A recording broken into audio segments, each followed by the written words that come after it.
Pose mirroring is made very easy in Blender compared to other software. If you want to mirror a pose, simply copy the pose with Ctrl+C. You want to make sure that all the bones are selected while the character is in pose mode and that your mouse is hovering over the 3D viewport.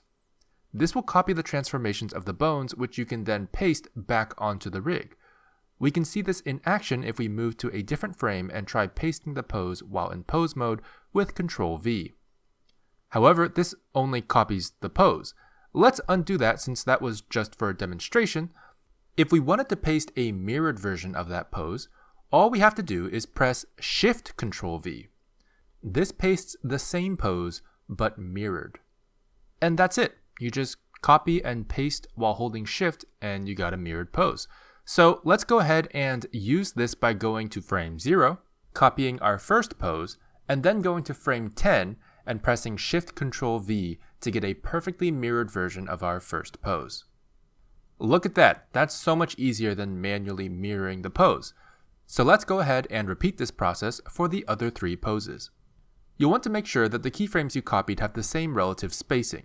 And for me, I've made sure that my first half ended at frame 10 so that the math would be a bit easier.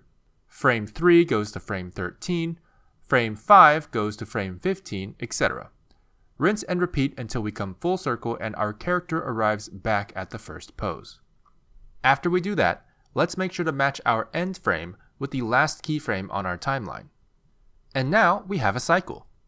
It's not finished, but it's there, and we can play it back to view the beginnings of our first animation in Blender. Now, the purpose of key poses is to help with timing.